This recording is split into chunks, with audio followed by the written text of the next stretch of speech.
Nerosit memberikan perlindungan 24 jam dari keluhan asam lambung.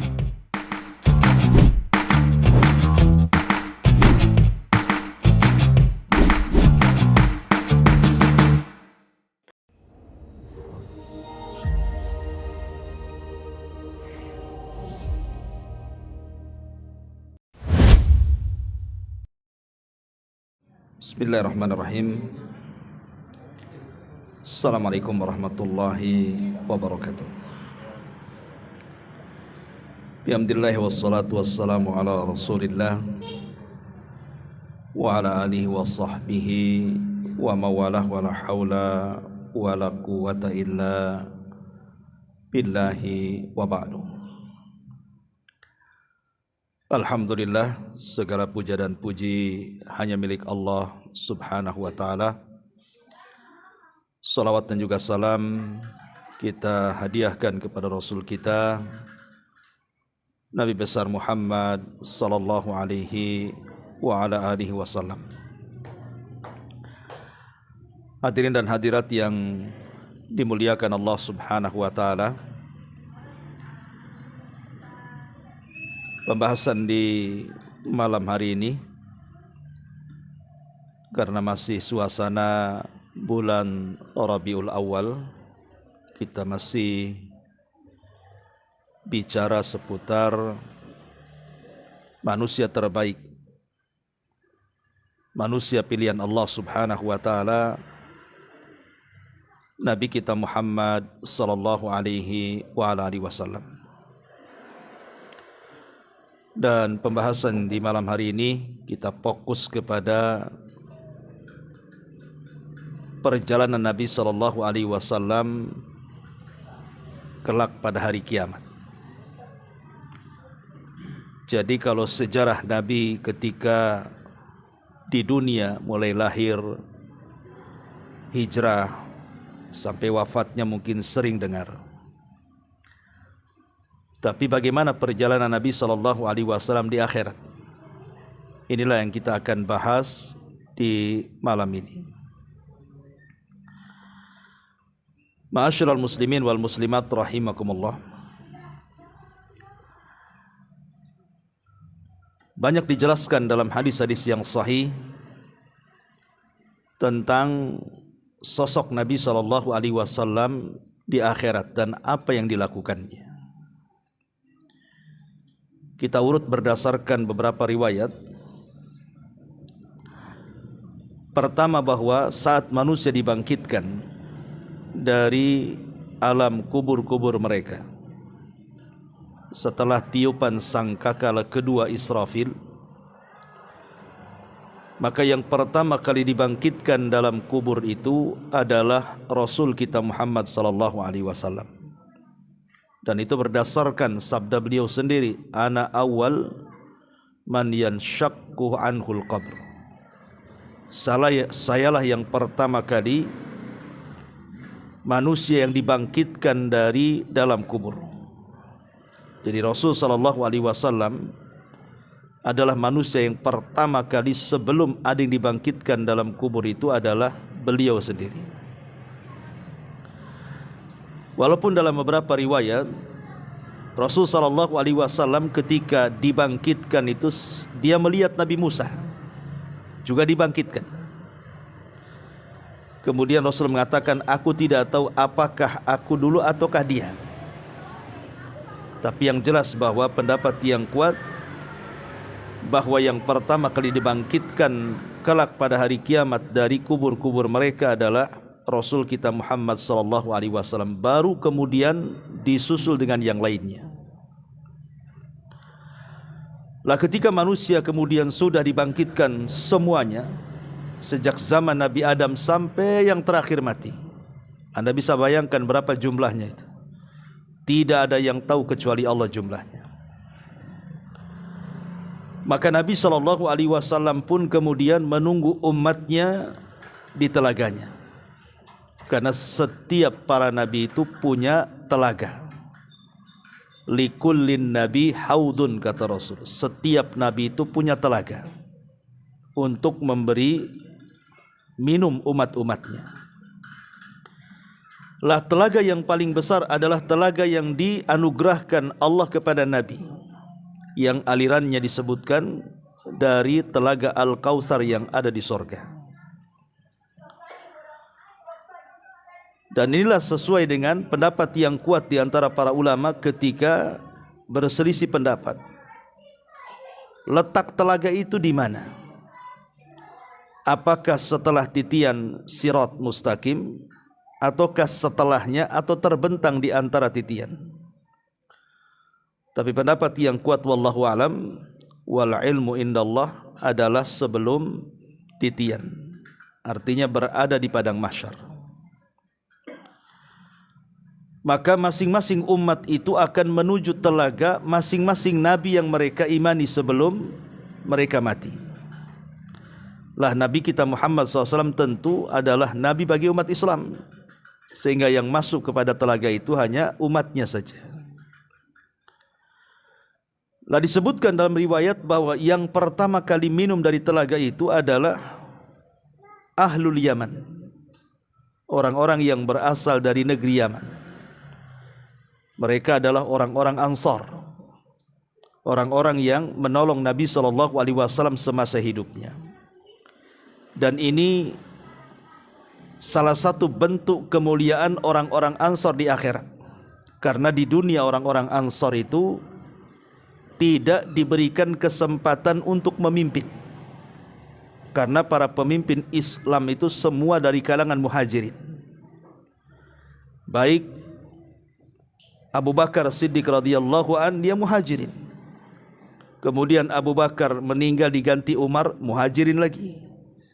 Kemudian Umar meninggal diganti Utsman, muhajirin lagi.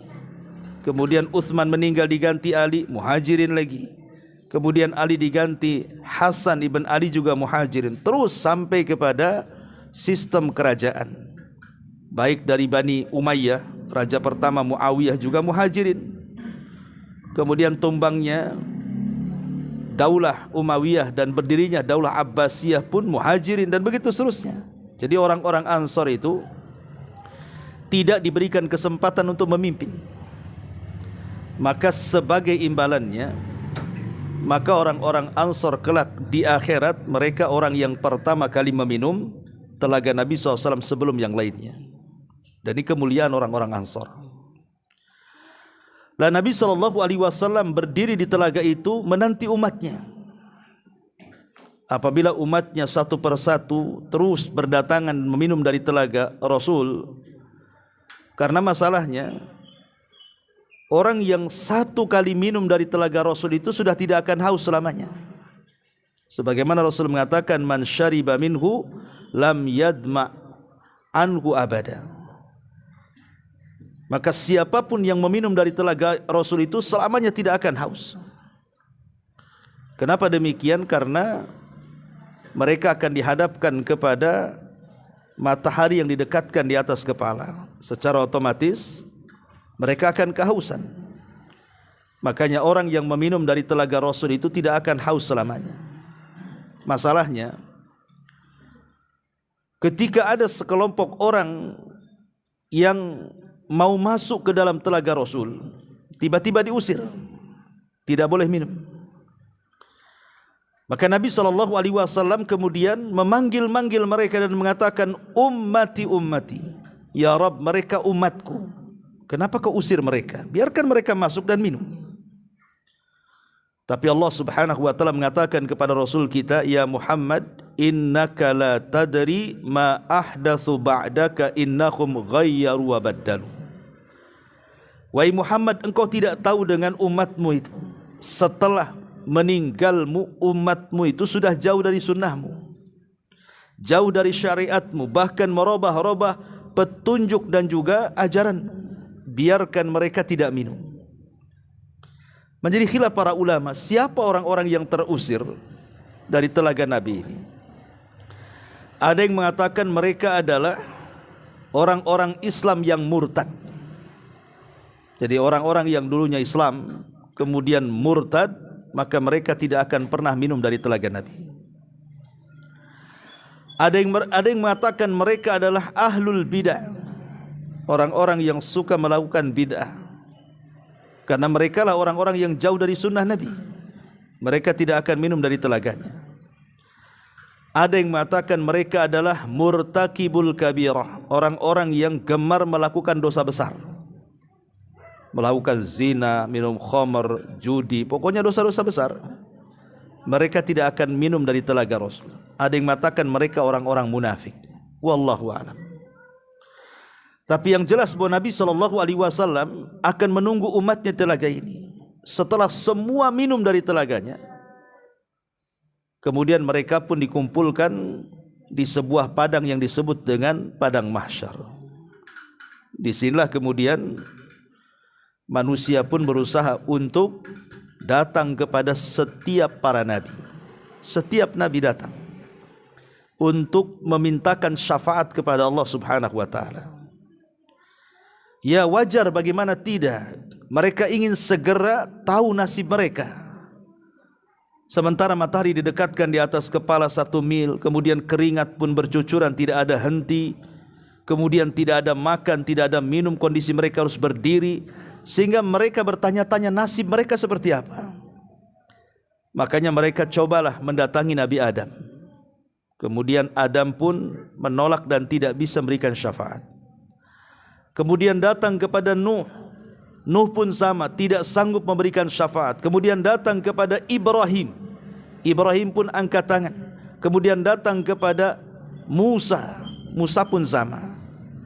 Ketika datang kepada Isa bin Maryam, maka Isa justru mengarahkan datanglah kepada Muhammad, seorang laki-laki yang telah diampuni dosanya, yang telah, yang sedang, dan yang akan datang. Mintalah syafaat kepada beliau, kepada Allah Subhanahu wa ta'ala. Akhirnya manusia pun datang kepada Rasul. Kemudian mereka mengatakan, ya Muhammad, ala tara ila ma nahnu fihi, tidakkah kau melihat kami bagaimana ibanya kami seperti ini? Isfa' lana ila rabbik, mintalah syafaat untuk kami kepada Rabbmu. Maka kemudian mereka menceritakan, kami sudah datang kepada Adam, Adam menolaknya. Kami datang kepada Nuh juga sama. Kami datang kepada Ibrahim, Ibrahim pun menolaknya. Kami datang kepada Musa juga sama. Dan yang terakhir kepada Isa diarahkan kepada dirimu. Maka Nabi SAW mengatakan, ana laha, ana laha. Baik, aku akan coba. Maka Nabi SAW pun kemudian mendekati arsy sebelah kanan Allah, sebelah kanan arsy Allah Subhanahu wa taala, kemudian sujud dengan sujud yang lama. Kemudian dalam sujudnya Nabi berdoa kepada Allah Subhanahu wa taala, ya Rabb, bukankah engkau dulu di dunia sudah menjanjikan syafaat kepadaku? Maka hari ini izinkan aku untuk memberikan syafaat. Maka Rasul SAW mulai memuji Allah dengan pujian yang belum pernah sebelumnya beliau katakan. Maka ketika kemudian sujud cukup lama, entah berapa lama sujudnya Rasul, maka Allah Subhanahu wa taala kemudian mendatangi Rasul dan mengatakan, ya Muhammad irfa ra'sak, wahai Muhammad, angkat kepalamu. Wasal tu'ta, minta kau akan diberi. Wakul tusma, katakan kau akan didengar. Washfa tu syafa, engkau mintalah syafaat, aku akan beri kau syafaat. Maka Nabi SAW pun kemudian mulai memberikan syafaat yang diizinkan Allah. Dan itulah yang disebut dengan syafaatul uzma. Tidak ada satupun nabi-nabi yang diberikan kesempatan untuk memberikan syafaat besar kecuali Nabi SAW pada hari itu. Setelah Nabi SAW memberikan syafaat, tiba-tiba Nabi SAW diperlihatkan semua umat dan para nabinya, sejak zaman Adam sampai yang terakhir beliau. Semua umat diperlihatkan. Sampai ada Nabi itu melihat ada satu Nabi itu tidak ada pengikutnya. Ada Nabi itu yang pengikutnya 1 atau 2. Ada Nabi pengikutnya cuma 3 orang saja atau 10 orang saja. Tapi ada juga Nabi yang banyak sekali pengikutnya. Jadi betul-betul diperlihatkan di hadapan Nabi SAW. sehingga ketika dia melihat ada sekelompok orang yang jumlahnya begitu banyak, kemudian dia sangka dia adalah umatnya. Dia mengatakan, apakah itu umatku? Rupanya bukan. Rupanya itu adalah Musa dan kaumnya. Jadi Nabi Musa itu juga banyak sekali umatnya. Tapi ketika melirik ke arah lain, rupanya ada manusia yang jauh lebih banyak jumlahnya dibandingkan jumlah umat Nabi Musa. Maka Allah Subhanahu wa taala atau Jibril mengatakan, ya Muhammad, itulah umatmu di sana. Maka Nabi SAW mampu mengenali umatnya dari apa? Dari bekas-bekas sujudnya. Jadi Rasul mengenali umatnya itu dari bekas sujud dan bekas wudu. Jadi bekas wudunya itu ada cahayanya di dahi dan di anggota badan wudu yang harus dibasuh saat wudu. Itulah dari kakinya, dari tangannya, dari dahinya, dari kepalanya muncul cahaya. Dengan itulah Rasul bisa mengenali umatnya. Tiba-tiba Nabi SAW dikatakan bahwa di antara umat Muhammad ada 70.000 yang mereka akan masuk sorga tanpa hisab dan adab. Tanpa hisab dan adab, direct masuk sorga. Kemudian Nabi SAW diberitahu tentang sifat-sifatnya. Di antaranya adalah alladzina la yastarkun wala yaqtawun wala yatatayyarun wa ala rabbihim yatawakkalun.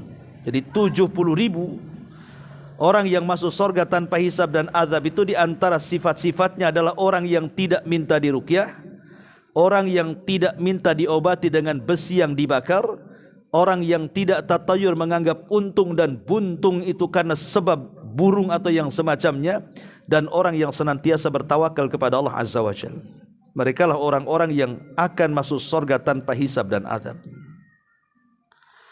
Ma'asyiral muslimin yang dimuliakan Allah Subhanahu wa taala, lah Nabi juga melihat umatnya di beberapa tempat. Salah satunya adalah di tempat penimbangan amal. Jadi selain Nabi SAW melihat umatnya atau menunggu umatnya di telaganya, Rasul pun menunggu umatnya di tempat penimbangan amal itu. Rasul mendoakan umatnya agar kebaikan mereka lebih berat dibandingkan keburukannya. Karena hadis Anas bin Malik radhiyallahu an, ketika dia mengatakan, ya Rasulullah, sudikah engkau memberikan syafaat kepadaku kelak pada hari kiamat? Karena Anas sudah banyak berjasa, tentunya Rasul mengatakan, af'al ya Anas, tentu hai Anas. Kemudian kata Anas, ya Rasulullah, kalau begitu kelak pada hari kiamat, aina ajiduka, di mana aku dapati dirimu? Kau menunggu di mana aku akan menemui kamu di kelak pada hari kiamat? Maka Nabi SAW mengatakan, carilah aku di 3 tempat. Pertama di telagaku. Kalau engkau tidak mendapatiku di telagaku, carilah di tempat penimbangan amal. Kalau tidak bisa engkau temui aku di tempat penimbangan amal, carilah aku di titian. Artinya Nabi SAW juga hadir ketika manusia dari umatnya sedang ditimbang amalan mereka, dan berdoa kepada Allah Azza wa Jalla agar timbangan umatnya itu kebaikannya lebih berat dibandingkan keburukannya, karena itu yang akan menyelamatkan mereka. Faman thaqulat mawazinu, barang siapa yang berat timbangannya, fahuwa fi 'ishati radiyah, maka dia akan mendapatkan kehidupan yang diridhai Allah Subhanahu wa taala. Lah setelah kemudian proses hisab, kemudian proses timbangan, kemudian proses pembagian catatan dan begitu seterusnya, maka manusia pun mulai akan menyeberangi titian.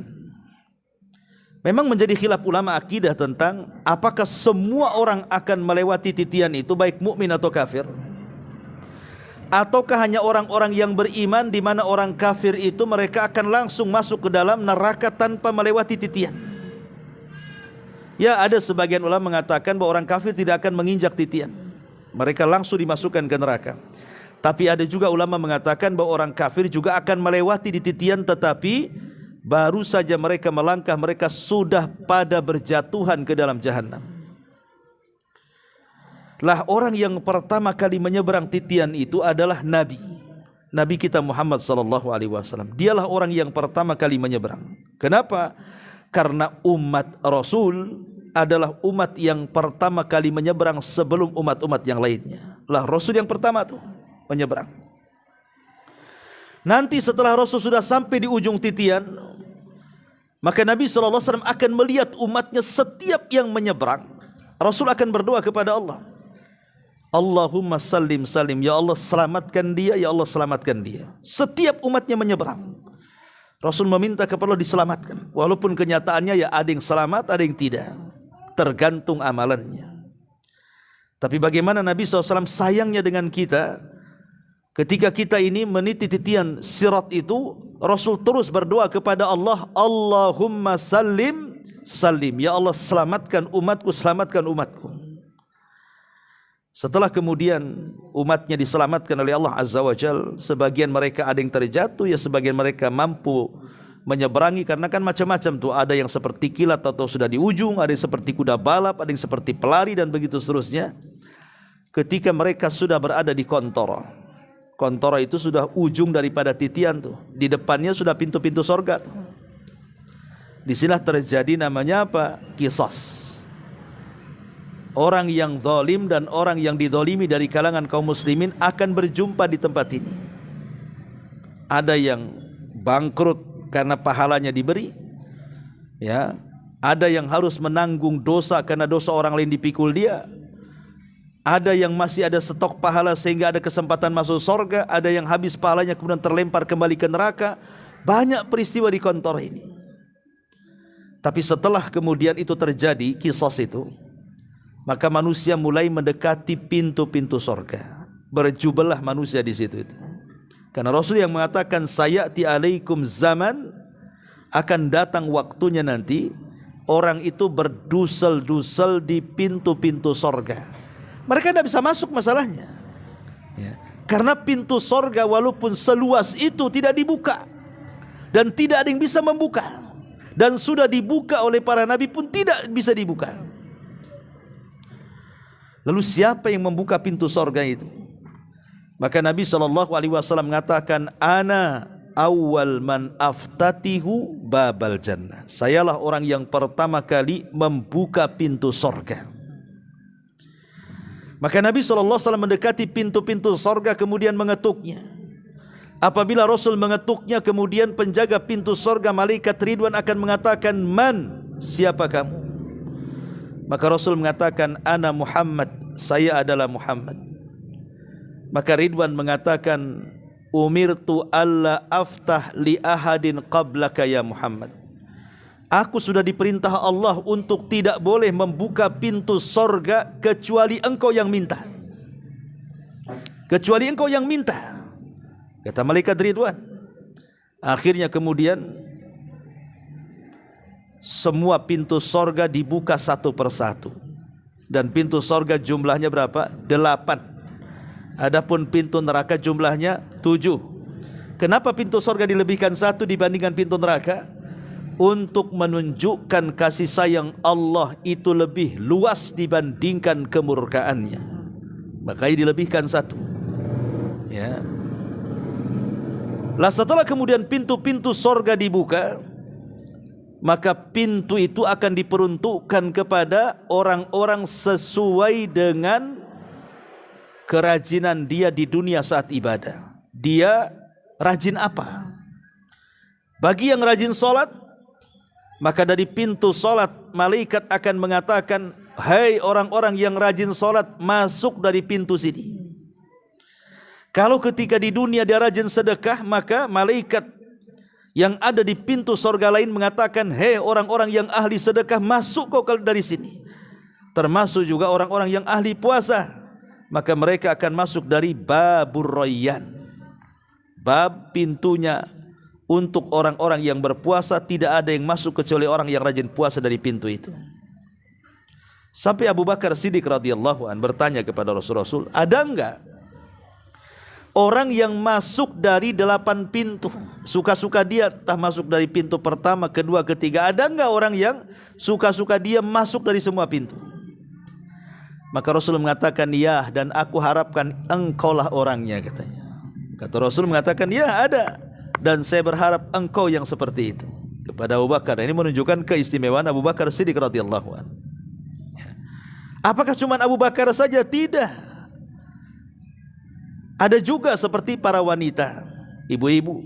Ya. Hadis Nabi SAW mengatakan, idza shallatil mar'atu khamsaha wa shamat syahraha wa hafidhat farjaha wa ata'at ba'laha qila laha udkhulil jannah min ayyi abwabis thamaniyati sya'at atau syi'ti. Kata Nabi SAW, apabila seorang wanita dia jaga solat 5 waktunya. Bukankah laki-laki juga harus menjaga solat 5 waktu? Iya, tapi perempuan harus lebih menjaga. Kenapa? Karena ada waktu-waktu mengeluarkan darah haid. Jangan sampai kemudian karena dia meremehkan solat, mengakhir-akhirkan waktu solat yang harusnya ketika solat tidak sedang haid, ketika diakhirkan waktunya datang pula haid dia, berarti dia meninggalkan solat tuh. Makanya wanita harus lebih menjaga solat 5 waktu. Kemudian yang kedua, wasamat syahroha, dan wanita harus menjaga puasa Ramadannya. Bukankah laki-laki juga sama menjaga puasa Ramadan? Ya, tapi perempuan harus lebih. Kenapa? Karena setiap perempuan di bulan Ramadan pasti punya utang. Enggak mungkin tidak punya utang. Kalau laki-laki lunas, tapi kalau perempuan mesti punya utang karena datang haid. Ada wanita-wanita itu yang ketika lewat Ramadan tidak segera diqadha sampai tahun depan, sampai bulan Sya'ban tahun depan baru sibuk dia mengqadha puasa Ramadan. Celakanya dia qadha itu sudah dekat-dekat Ramadan, sehingga mungkin seminggu lagi mau Ramadan baru dia sibuk mengqadha haid dia di waktu Ramadan tahun kemarin. Ketika mau mengqadha keluar lagi darah haid dia. Akhirnya 2 tahun berturut-turut dia punya utang jadinya kan. Makanya harus dijaga tuh puasa bagi wanita itu. Wasamat syahraha wa ata'at wa hafidat farjaha, dan wanita yang menjaga kemaluannya dan juga wanita yang taat kepada suaminya. Maka dikatakan kepada wanita-wanita yang memiliki 4 sifat ini, silahkan masuk dari pintu sorga yang 8 sesuai dengan kehendaknya. Memang cuma 4 perkara, tapi kan ringan berat namanya ini. Nampak ringan tapi berat kalau diamalkan kan. Menjaga solat, menjaga puasa, menjaga kehormatan keluarga, dan taat kepada suaminya. Baru dipersilahkan wanita yang mengamalkan 4 perkara ini masuk dari pintu sorga dimanapun dia berada. Ma'asyiral muslimin wal muslimat rahimani wa rahimakumullah. Lah ketika kemudian semua manusia sudah masuk ke dalam sorga, dan Rasul orang yang pertama kali masuk ke dalam sorga, maka Nabi SAW akan ditempatkan oleh Allah Subhanahu wa taala di sebuah tempat yang sangat-sangat mulia. Maqamam Mahmud, tempat yang sangat terpuji, yang semua para nabi cemburu kepada tempat itu. Dan itulah tempat Nabi SAW, di mana sebelah kiri dan kanannya ada yang disebut dengan maqam wasilah dan ada yang disebut dengan maqam fadilah. Ya, ada yang mengatakan bahwa wasilah itu maksudnya adalah Asia bintu Muzahim, istri daripada Fir'aun. Dan fadilah itu maksudnya adalah Maryam bintu Imran, karena 2 wanita ini di akhirat kelak akan dipersunting Nabi. Karena Asia bintu Muzahim istri Fir'aun, Fir'aun tidak akan keluar dari neraka selamanya. Adapun Maryam tidak pernah menikah. Maka 2 wanita ini akan dipersunting oleh Nabi SAW. Makanya dalam doa adzan itu apa? Ati Muhammadanil wasilata wal fadilah. Ya Allah, berikan kepada Muhammad itu wasilah. Apa yang maksud wasilah? Maksudnya Asia bintu Muzahim. Kemudian fadilah maksudnya apa? Maryam bintu Imran. Jadi mereka akan menjadi istri Nabi SAW. Asia, Maryam, Khadijah, dan istri-istri yang lainnya. Jadi Nabi SAW diberikan kedudukan yang sangat tinggi di sorga. Dan disitulah Nabi SAW akan menemui umatnya. tentu berdasarkan amalan-amalannya. Ada yang sering dijumpai Rasul, ada yang jarang dijumpai Rasul, tergantung amalannya. Seperti Nabi SAW mengatakan, man ahya sunnati faqad ahabbani. Siapa yang suka menghidupkan sunnahku, maka dia telah mencintai aku. Wa man ahabbani kana ma'i fil jannah. Maka siapa yang mencintai aku, maka dia akan bersamaku di sorga. Orang yang suka menghidupkan sunnah Nabi SAW akan sering berjumpa dengan Nabi. Atau para kafilul aitam, orang-orang yang mengkafil anak yatim. Karena Rasul mengatakan, ana wa kafilul yatim kahataini fil jannah. Seperti ini di sorga, kata Rasul. Saya dan para pengkafil anak yatim seperti ini di sorga. Akan banyak ditemui Nabi SAW. Dan orang-orang yang berakhlak dengan ketinggian akhlak yang luhur. Karena orang yang paling dekat kepadaku kedudukannya pada hari kiamat, kata Rasul, ahasinuhum akhlaqo, orang yang baik akhlaknya. Dan banyak lagi, termasuk orang yang banyak bersalawat kepada Rasul. Jadi perjumpaan kita dengan Rasul kelak di sorga, kalau takdirkan kita masuk sorga, itu tergantung amalan kita di dunia. Oleh karena itulah maka perbanyak amalan-amalan yang bisa memperjumpakan kita dengan Nabi. Sudah di dunia kita tidak berjumpa, jangan pula di akhirat kita tidak ketemu. Seorang muslim harus rindu berjumpa dengan Nabi. Karena Nabi SAW lah juru penyelamat kita kelak pada hari kiamat dengan syafaatnya. Karena banyak macam-macam syafaat yang diberikan oleh Rasul. Ada syafaat itu diberikan oleh Rasul kepada orang-orang yang sudah masuk ke dalam neraka. Udah dalam neraka itu. Rasul meminta, ya Allah, keluarkan mereka dari neraka. Akhirnya mereka dikeluarkan dari neraka. Ada syafaat Rasul itu kepada orang-orang yang sudah divonis masuk neraka tapi tidak jadi masuk neraka. Maka Nabi meminta agar mereka jangan dimasukkan ke neraka, masukkan ke surga. Ada syafaat khusus, seperti syafaat kepada pamannya Abu Talib. Tapi Abu Talib tidak pernah keluar dari neraka, tetap saja dia di neraka, cuma nerakanya diringankan saja. Walaupun sebagian ulama akidah mengatakan itu bukan syafaat, tapi ada yang mengatakan itu syafaat khusus.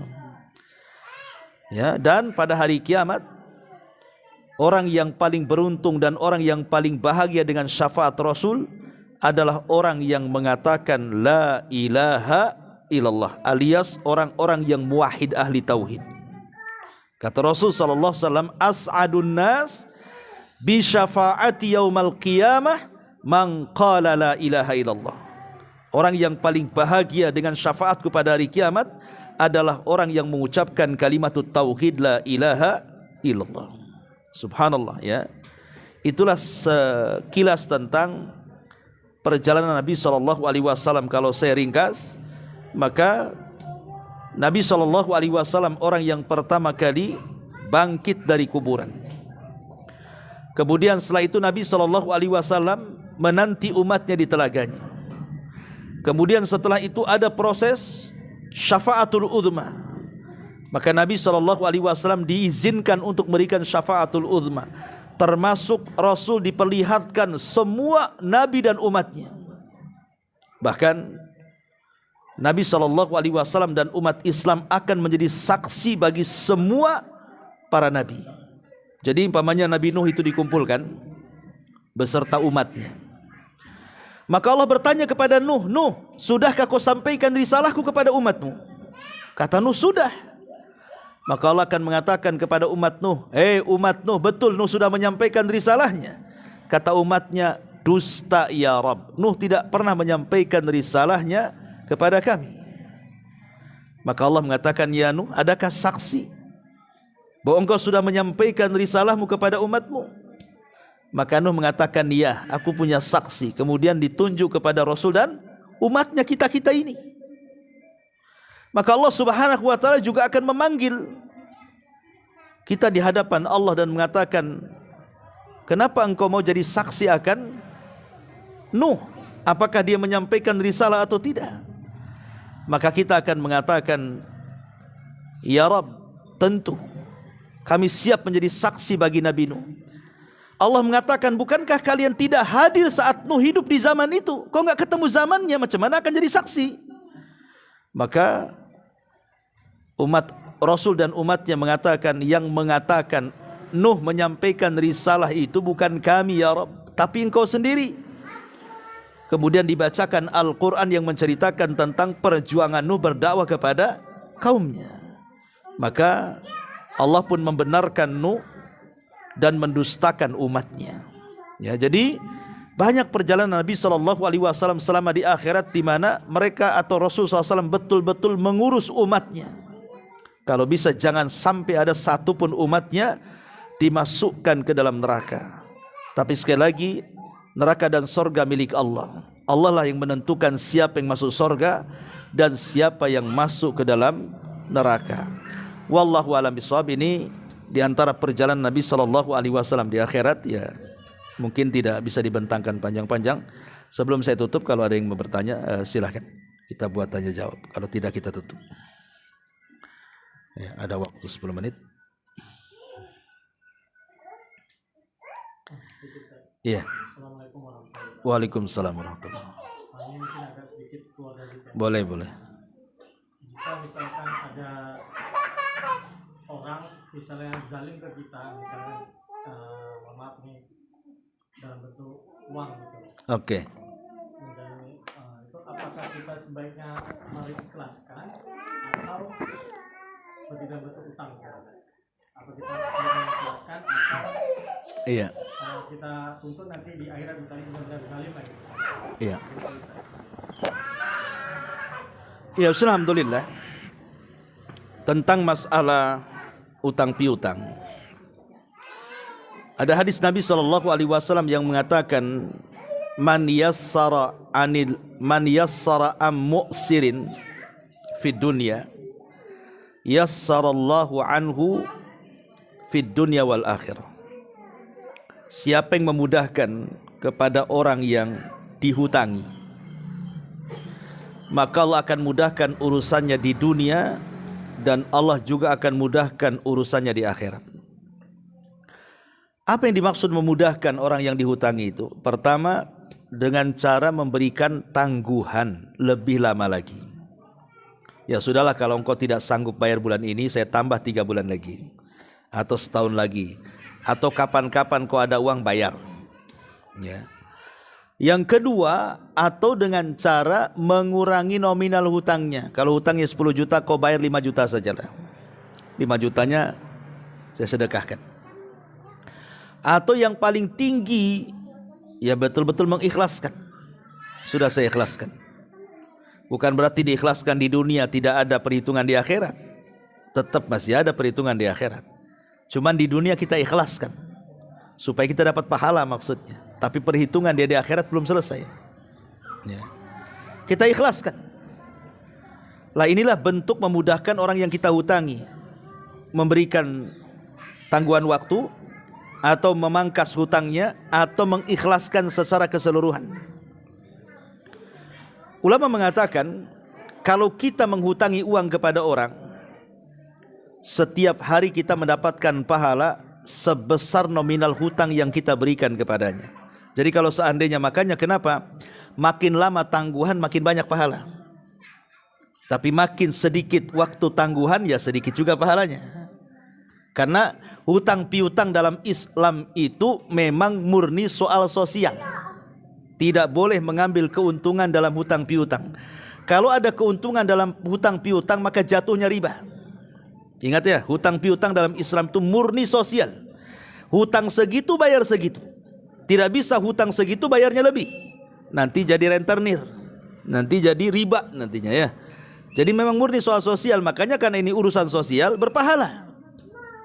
Ya kan, ini soal sosial berpahala. Makanya pahala itu akan didapat. Dan kalau seandainya sudah masa tangguhannya sudah sampai, kemudian masih belum bisa untuk membayar, maka pahalanya akan dilipat gandakan 2 kali lipat sampai dia bisa bayar.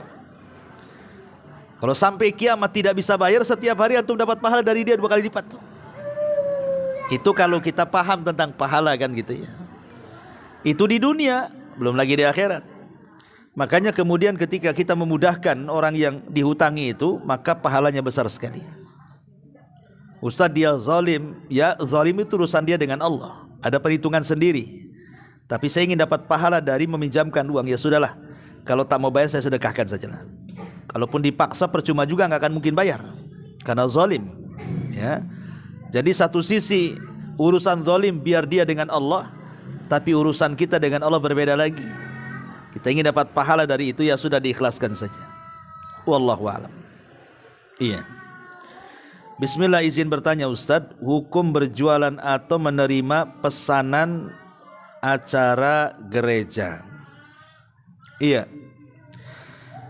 Kalau memang ibu ini biasa jualan setiap hari jualan, kadang-kadang jualan gorengan atau jualan apa, yang membeli ya macam-macam, ada muslim ada non muslim, ada yang mesan itu ya untuk walimah, untuk apa, pokoknya kita memang tidak menghususkan untuk gereja, maka nggak ada masalah. Satu hari kemudian pesanan ya nggak ada masalah, ya karena kan kita jualan, siapapun yang mesan kita kasih kan itu, kalau tidak ada maksud itu.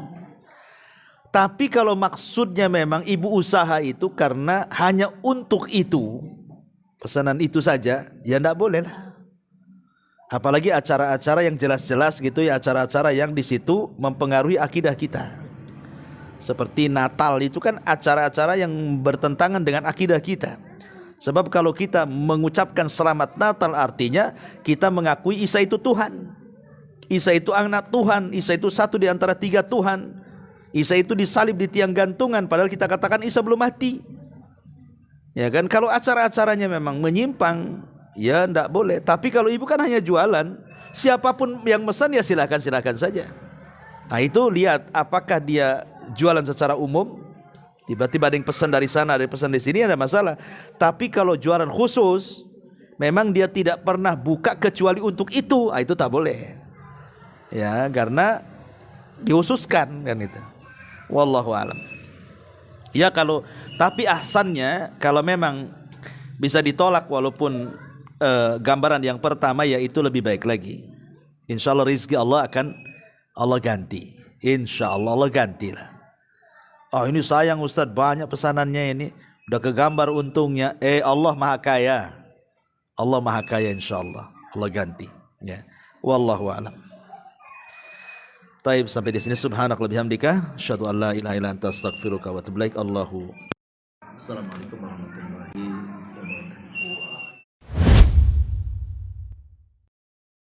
Intinya bahwa tolong berakhlak kepada Allah. Membahas tafsir dari surah Al-Imran. Lahirlah Imam Muslim, Abi Dawud, Tirmidzi, Ibnu Hibban. Jadi ketika Yunus alaihi salatu wassalam terkena undian itu,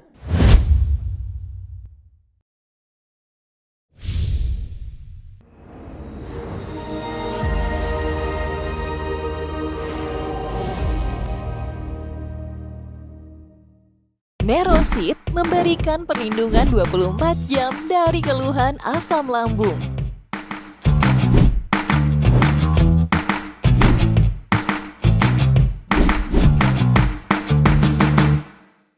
Nerosit memberikan perlindungan 24 jam dari keluhan asam lambung.